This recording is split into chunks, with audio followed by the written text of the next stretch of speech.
Okay, good morning. Welcome, everybody. I'm Mary Beth. I'm your service leader. My pronouns are she and her.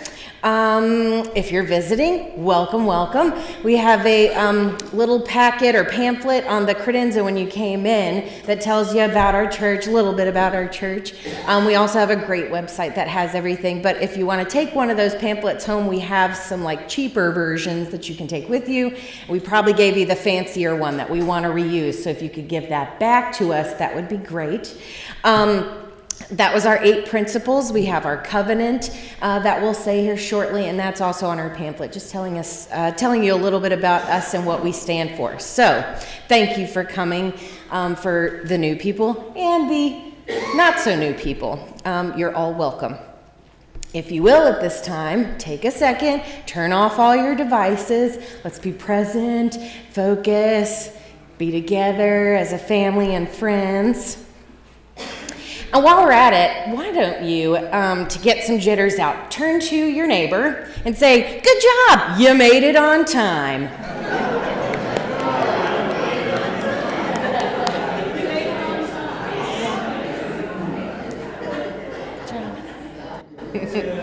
Well done. Pat on the back. Yes, we're awesome. And the time change sucks. Let's get this taken care of. Sign whatever bills we need to sign to get us to not do the time change, because it's stupid. Okay, I digress. Okay, let's take a minute, and if Barbara can come up and we will light our chalice, and I have a couple of little opening words here. This is by Kenneth Patton. It says, "We are all things, all persons, full and famished, good and bewildered, sly and honest, frightened and less frightened, killer and slain, the rapture and the enraptured, youth and age, male and female, baby and corpse. We are all things, tree and flower, moss and grass, mammal and reptile, bird and insect. The creature that is life is apart from nothing that lives." If Mike and Ray would play us some centering music, and let's just take some time to breathe in and breathe out.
Now, if you're willing and able to stand, we'll do our covenant.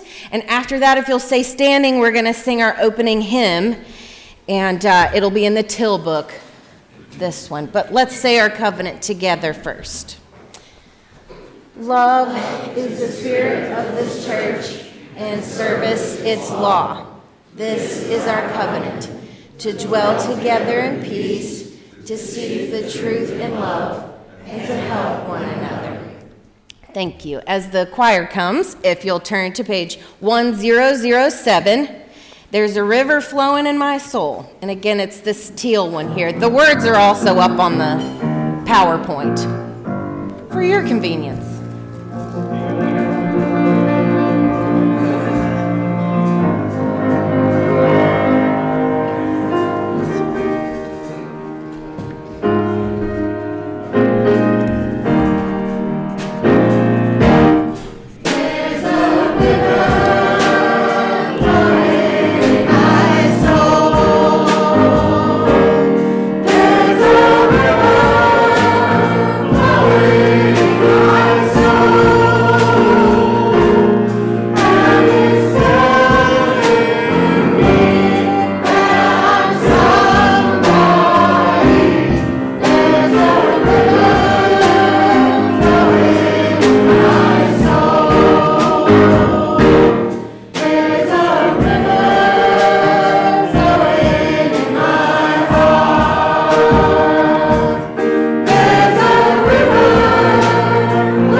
Shall we sing the children out, Mike? Sounds good. Go now in peace, go now in peace. May the spirit of love surround you everywhere, everywhere you may go.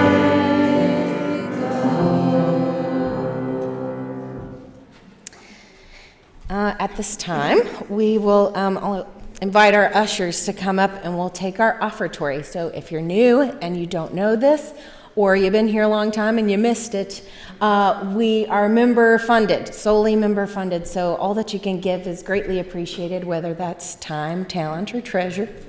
So they'll pass the baskets around and we'll have our band play a little music.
Thank you. At this time, I'm going to invite Barbara Wright up to introduce our speaker. Barbara?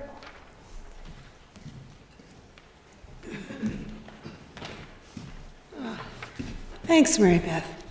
Well, good morning, everyone. We have a beautiful day today, don't we? I just love this weather. I joined the Pensacola Archaeological Society in 2006. I've served on the board and have been the president for the past 10 years. It was a 2-year term. So I'm now going on my 5th 2-year term. But over those years, I've had the privilege of getting to know Dr. Bense, Judy Bense, who has so much to do with archaeology in our region.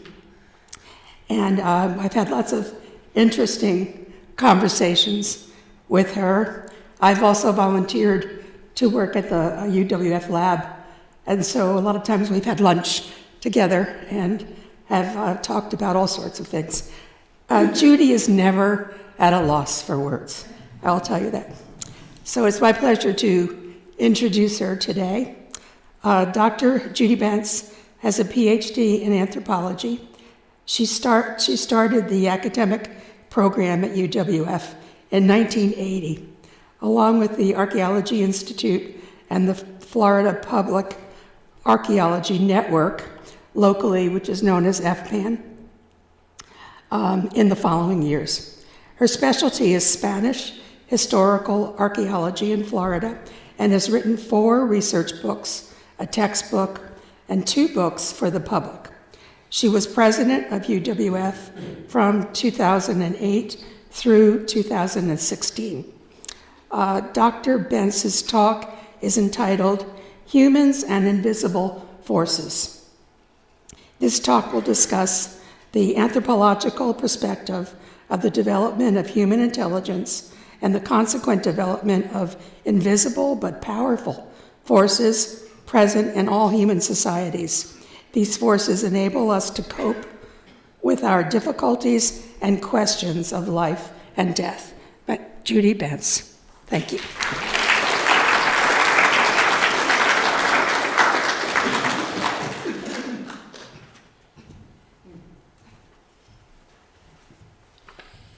Thank you, Barbara, and good morning, everyone. Good morning. I haven't spoken to this group in a long, long time, but it's my pleasure to be back.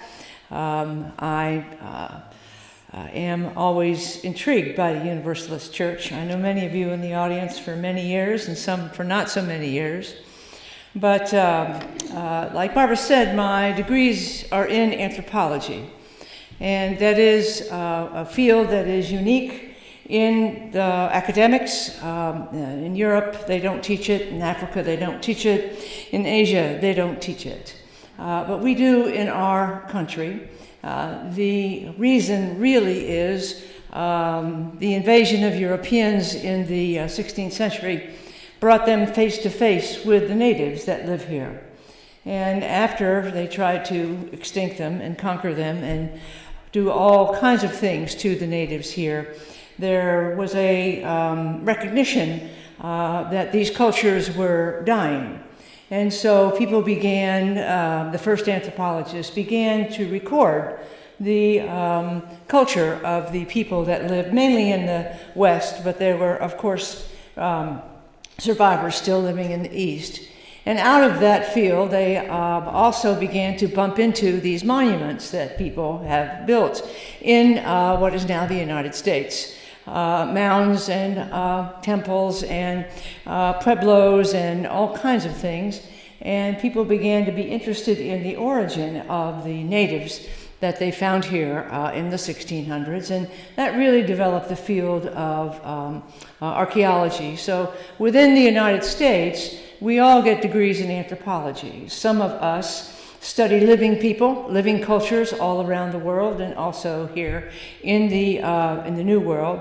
Some of us study the origin of these people and these cultures, and we're archaeologists, and we really look backwards in time, but in a way we're answering the questions of how did this come to be, whatever this is, this culture. Other people study their language. How did language evolve? How does it change? What does it mean? How is it important? And the last field is the development of the physical attributes of becoming human, mainly human evolution, but also the variety of human beings that exist in the world. But altogether, we're all anthropologists.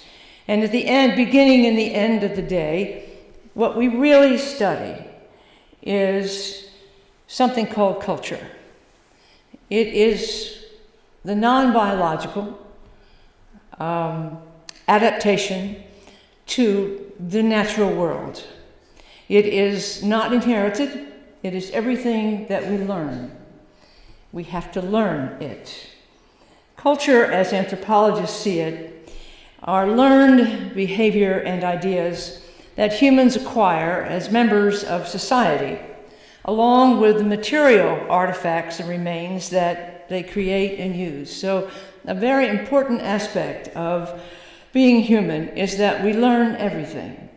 As we all know, when babies are born, they don't know anything. They are essentially born blank.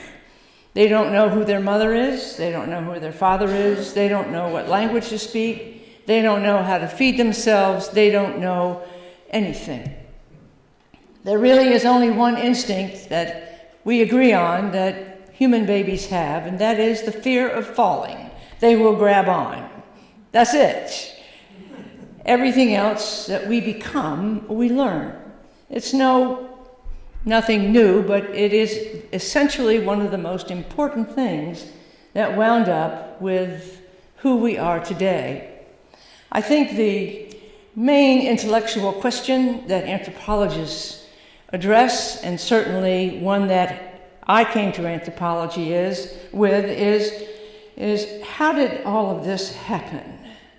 How did we begin? Why are we the way we are?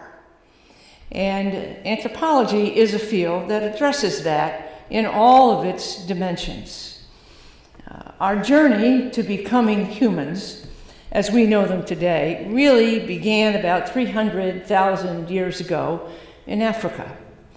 And one of the things that began to be important is that there are two ways that forms of life change. And as you know, nothing stays the same. No two individuals are the same, and plants, animals, or humans.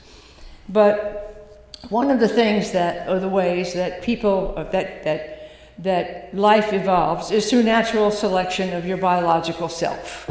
It's why some plants have thorns, and why some animals have fangs, why some all the characteristics of the natural forms of life. And they inherit that from their parents. They learn some things, of course. Plants don't learn much, but they do adapt.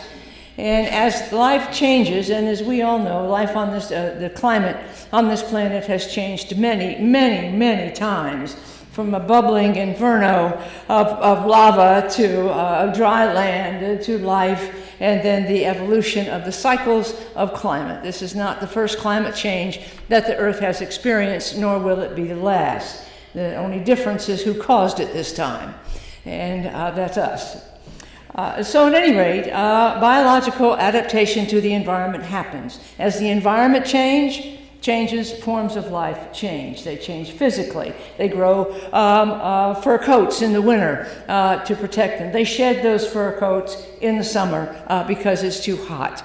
Animals migrate from one place to another, driven by climate change, driven by the climate on the Earth, where to breed in the north and where to winter in the south. So these are natural adaptations, physical, biological adaptations to the planet. But there is one other way, and that is to a non-biological adaptations to the environment, where individuals and babies and infants individuals as they grow, learn from others. Now I know that there are forms of life that animals develop tools. Chimps can go into termite nests, but the complexity is not there. But at any rate, learning is another way of changing your behavior as opposed to changing your biological self.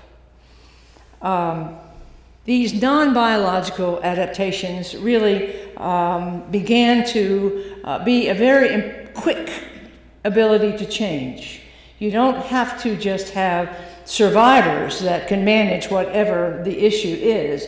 You can change your behavior and keep the same old body. After a while, the learning began to be a necessity for survival, and it began to outpace biological adaptations.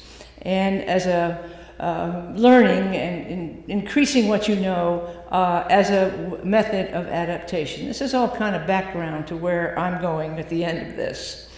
Our biological adaptation basically stopped about 50,000 years ago. We have the most ancient physical form of anything on the planet. Nothing else has lasted this long. We have no claws, we have no serious teeth, we have skin that's paper thin, we have all kinds of weaknesses, you could say. But on the other hand, we have this. And this is what makes the difference. It is the mind that we have that has, as you well know, raising children, they're intensely curious. Why is this? How does this work? Why? Well, we haven't lost that. We don't just accept things, we often question things. So with this ancient body, we have developed culture that is incredibly complex and quick changing. Look at the migrations all over the planet today because of climate change. Look at the hundreds of millions of people that are having to shift and are shifting to the changes that and the forces that bear on them. On the other hand, there are always biological changes that are occurring all the time. As germs and viruses appear and mutate because of the cosmic rays coming primarily from the universe, things as skin color, hair color, kinds of hair, all of these differences that we have in what we used to call races in the planet all have a biological function, and they help us survive.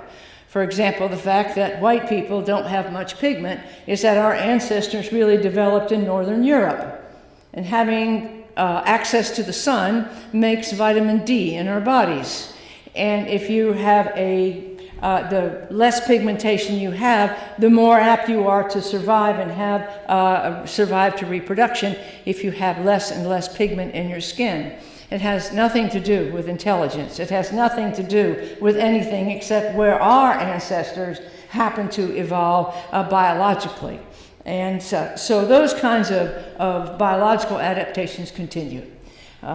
Tall people, good-looking people have more babies than the rest of us. And so it is, these kinds of physical variations happen and will continue to happen. But one of the things that we have learned as anthropologists study this non-biological means of adaptation to the world, which we call culture, things that people learn to survive and use our brain to figure out the solutions to problems, is that there are and we study cultures all over the world because we want to know how it works, this non-biological adaptation, what drives it, what makes it change, how does it resist change, how does it advance. We've learned that there are no primitive cultures left in the world. They are all as complex as ours. They might have less complex technology. They might live in what we would call the Stone Age, but they're just as smart as you and me. They just have just the same amount of intelligence. There are no simple or primitive languages anymore. They are all complex. They think in what we call sentences. They think in what we call paragraphs. They have a complex language with structure, as we have transcribed the oral languages that don't have any written language. We will write it down and we will study it, and it is just as complex as ours with verbs and adjectives and adverbs and modifiers and sentences. It may sound to you that it doesn't make sense and it is a bunch of gibberish. It's not. It's complicated. just as complicated as ours. So we don't have any living fossils. We don't have anyone to look at that is one step below our complexity of culture. Well, that's okay. Now we know that. We used to not know that. We used to think that primitive cultures were primitive, period. And that isn't the case. So we have found out that there is no best way to live. There is no best culture that exists. They are all solid, complicated, learned aspects of behavior, and they all have as much of a complexity as we do. There are no primitive ways of life, and that's important. That's something that anthropologists have brought to the world as we have studied all of these different kinds of cultures that people have classified different ways. And that brings me to some things that anthropologists have learned about this crazy means of adaptation we have with this ancient body that we inherited biologically, but all the information that's packed into our incredible brain. That there are a few traits and modes of behavior that are present in every single culture in the world. Everyone we've looked at, from the islands in the Pacific to the Eskimos in the Arctic, to the jungles of the Congo and Middle America, to Europe and Asia. All people have a complex language. And the language really is a series of symbols that are arbitrary. This is a podium. It could be called a lot of different things, but we've decided it's going to be called a podium. Those are trees. That's grass. Those are arbitrary sounds that people have developed to represent and encode and communicate thoughts. Everybody has one. It can sound crazy. It's much different than ours. It can be organized differently, but everybody has one. There's nobody without a complex language. Everybody has families. Every culture in the world has a living unit that has children and raises them. There is a system of marriage where men and women get married, some sort what we would call married, but are unified and produce children that are part of what we would call a family unit. It's everywhere. There's also a system everywhere of who's who. Everybody has a term that they're referred to. Mother, father, sister, brother, uncle, a stepfather, stepchildren. They know who's who and how they relate to the person that's identifying you and how you identify everybody in the room. Now, if I'm not related to anybody here, and I don't think I am, then you're classified differently, not as a stranger, but as a person. Your gender, your occupation, your age, all of those things. We have the children, we have adults, we have senior citizens. Terms. Arbitrary terms, but everybody's got them. Everybody knows and organized the people in their group as to who's who. Everyone believes in supernatural forces. No one believes that we are here alone, that there's nothing else. There's something else. And there are different names for it. There are different levels of their power, but it's invisible. You can't reach out and touch it. You can see signs, you can see people behavior, but you can't really see these forces. But often they're the most powerful forces to human beings in a culture. So we call it religion, call it that, and it basically is. Another interesting thing is every single culture has a sense of humor. Everybody laughs, everybody has jokes. Humor is important to your psyche. It's important, it relaxes us. Tell a joke, even if it's a bad joke. Tell one. And people begin to smile. Everybody smiles in that we've known. It's part of being human. And so there is a sense of humor. And when you're in another culture, as I've had the fortune to be in the midst of several other cultures, you better learn what isn't humorous. And what is humorous? How do you tell a joke to the Japanese? Well, it's not the way I tell a joke to you. And in our culture. But I think that's interesting, and it's also important because it releases stress. People calm down. We learn as we learn to speak to people that we should tell a joke. I'm not going to tell a joke today. I'm going to tell you, part of my mission or message is to tell you what it is like to be human and how our relationship with the things that we cannot see, in addition to what we can see, is important. These elements that I've just outlined to you, kinship, marriage, families, religion, all of these apparently are absolutely necessary for human existence.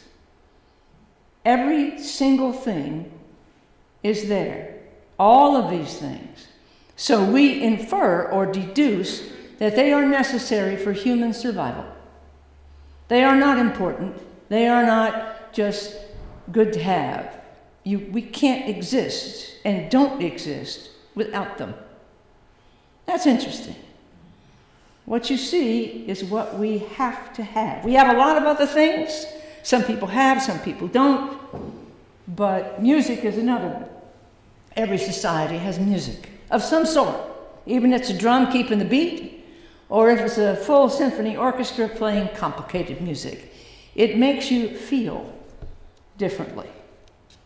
So, as you think about what human beings are, not just you, but in the larger sense, anthropologists have sort of identified some of the things that have evolved that are necessary for this, which governs this, our spirit.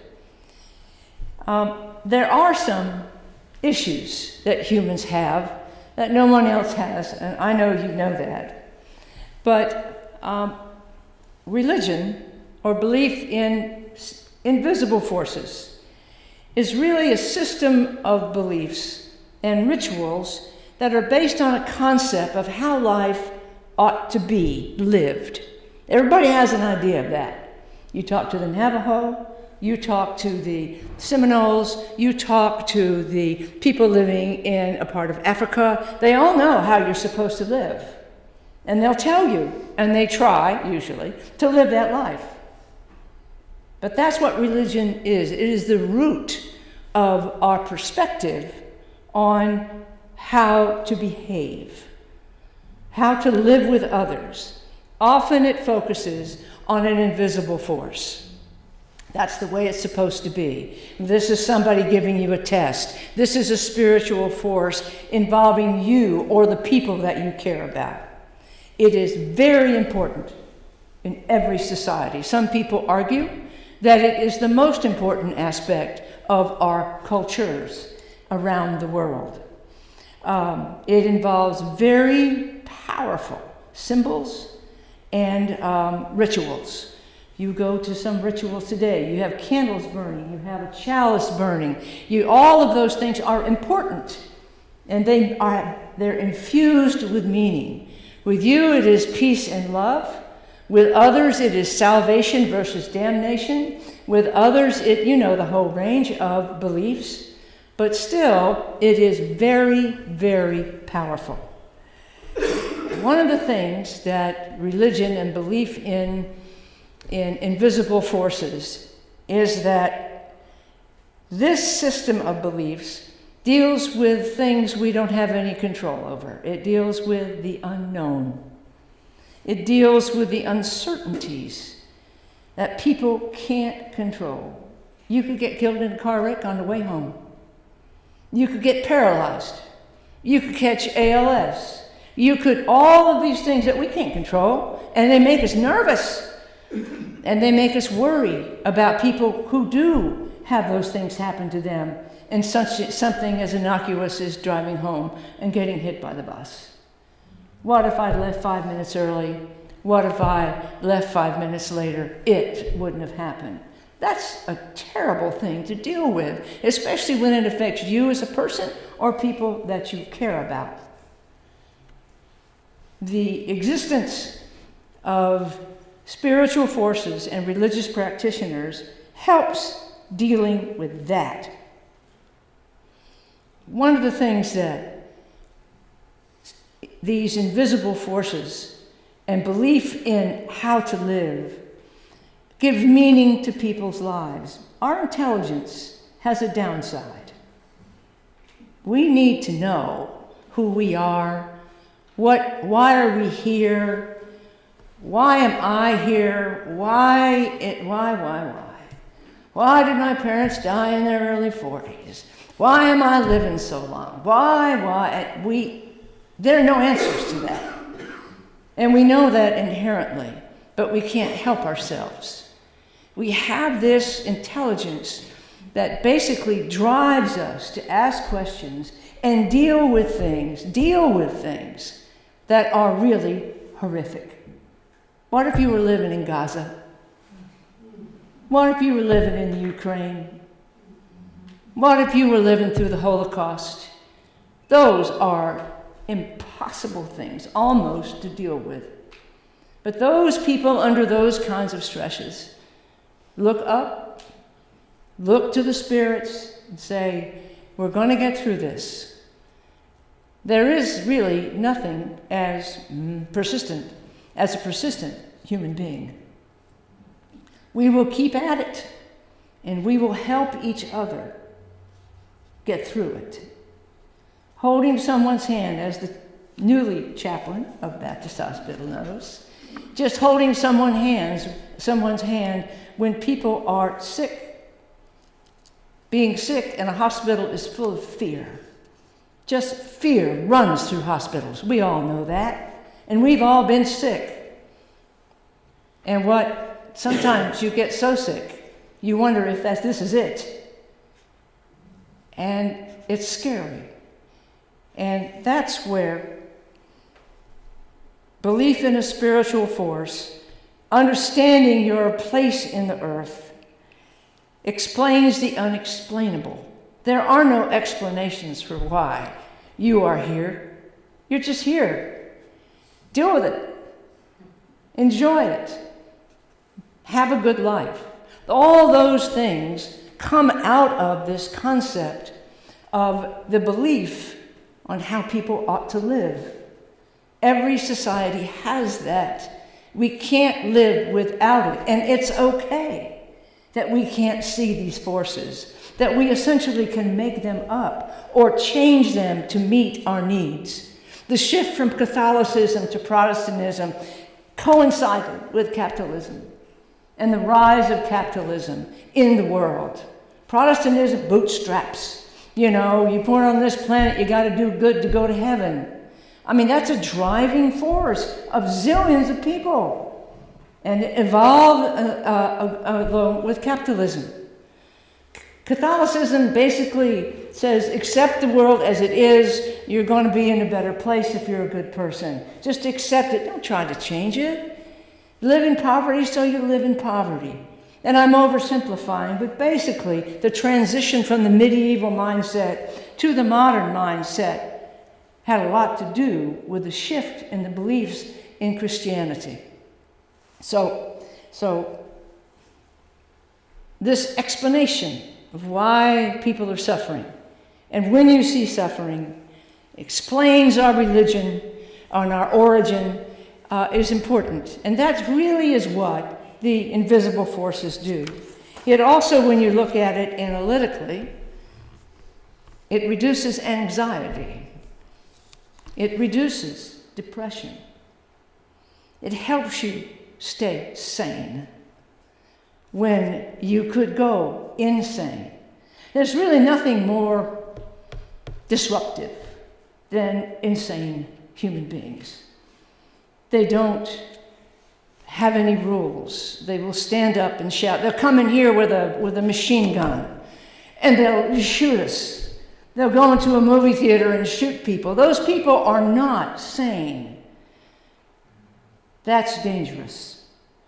What religion and belief in supernatural forces and the belief of how to live helps you deal with the world, helps you, keeps you from going insane, when sometimes you should.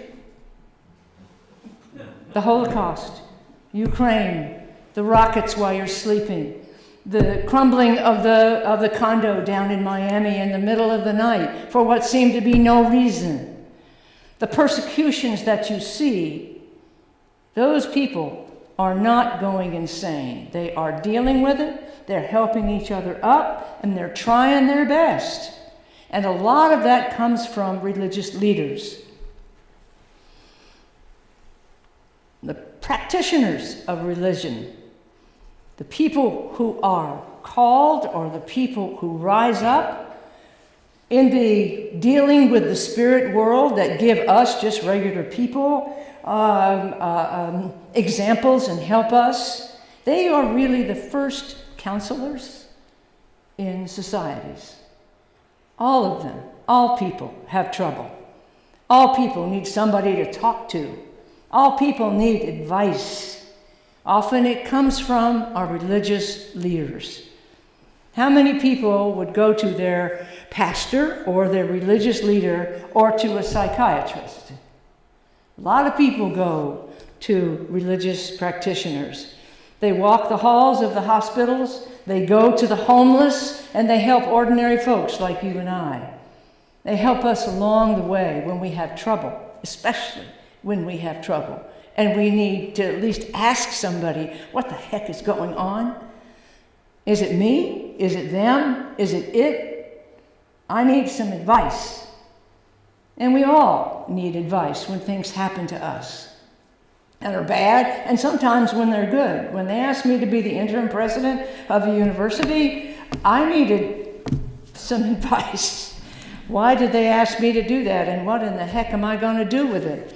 And I calmed down. I realized that they needed some help, the university did, and they needed somebody they could trust, and I was going to do my best to move the university in a way that, in my opinion, needed to be done a long time before that. So, at any rate, it is the religious practitioners that lead groups are very important in dealing with society, the tasks, the rituals that people have. So it is not unique to us, but it is across the globe. Every single society has a leader, whether they're called, whether they're required, whether they inherit the role, whatever it is, they help people, basically, stay sane. And that is totally important. You can't have people going nuts, shooting each other, committing suicide, killing their families. All of those people are so upset that what they really need to do is to calm down. And that's what they do. When I'm around preachers, missionaries, religious leaders, I'm kind of calm. And I know that they have heard a lot and that they've seen a lot and that they will help me if I needed it. But I see them as helpers. Then there's another aspect of invisible forces that I think is interesting. Everybody has its superstitions. Luck, witchcraft, those are alive and well. And probably the most common one that most of us are familiar with are the superstitions around sports. Baseball in particular. Pitchers are the most superstitious people you will ever meet. If they're beginning to throw a no-hitter, you don't talk to them. You don't mention it. Now, the sports people that call the games, they're yakking about it all the time, but those folks, if you ever notice when a pitcher leaves the mound, they won't walk on, many don't walk on the baseline. They hop over it on the way to the dugout because it's bad luck. All these rituals that people go through before the game, Not just baseball, but all of them. They all have their little standardized things that they do because they're superstitious. I did X, Y, and Z, and I hit a home run. I did A, B, and C, and I scored a touchdown. All of those things are very important to people. Don't mess with them.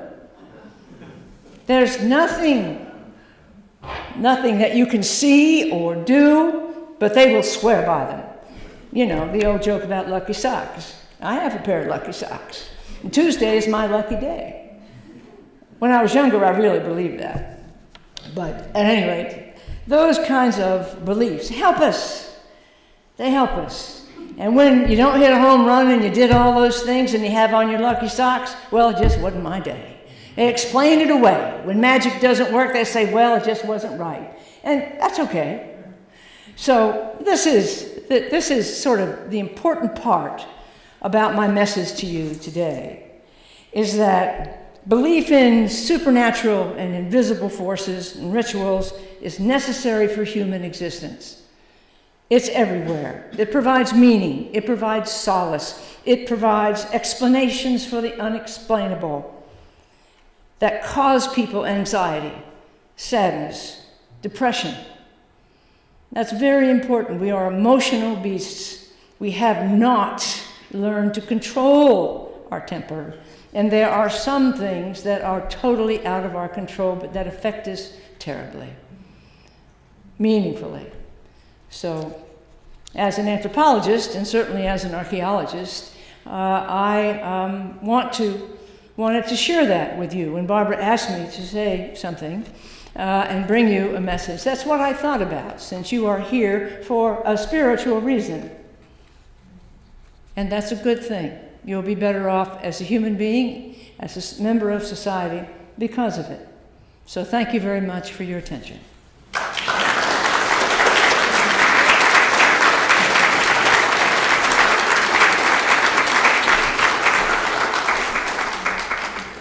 Thank you. Okay, if you'll all stand, if you're willing and able, I'll invite the choir to come back up for our closing hymn. And Mike's going to come up. We've got some special instructions because this is a special number, but we think it's appropriate for today's message. So it's going to be a three-part thing. There's a bass part that we're doing. You probably don't need to look at your hymnals for it. There's a couple of words, and they're up there. So we're going to go breathe in, breathe out, and then take a breath. I mean, because you go, but that feeling sounds weird to kind of sing on a breath. So sing it, breathe in, breathe out, and then there'll be another part that comes in. So that'll be part one. That's the simple part. Then part two, which you'll choose to do if you feel like it, is when I breathe. And Joey's going to come up and lead that one. When I breathe in, I'll breathe in peace. When I breathe out, I'll breathe out love. And then remember to breathe. And then there's a third part, a descant, which Ray, you can follow Ray and Laura, and which goes, when I breathe in, I breathe in peace. When I breathe out, I breathe out love. Yeah, so 1, 2, and 3, I think we'll kind of play around with our bodies a little bit on that too. Okay, sound good? Sound fun? It's a prayer, and it's a prayer on 2 levels, so we're praying twice. Once with the words and once with the tongues. Breathe in, breathe out, breathe in, breathe out. When I breathe in, I'll breathe in peace. When I breathe out, I'll breathe out love. When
more time.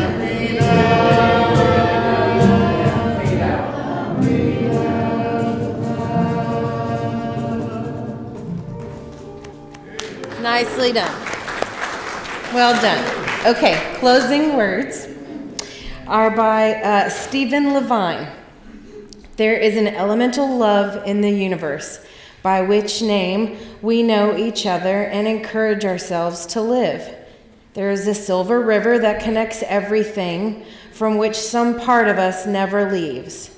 There is a mercy making its way up through the ocean of the earth to the shores of our feet. There is a music so sweet it is almost unbearable that it is composed between the ear and the heart, which reminds us. There is a diamond glint, a seed of longing in ourselves that recognizes the potential absence of gravity in another. There is a part of us that says it is never too late to be reborn in the in-breath each morning. Somewhere there is a basket that contains all of our failures. It's a big basket. It wants to know what to do with these. Mercy has no use for them. Thank you so much for coming. Go in peace, and don't forget about Sunday Sweets.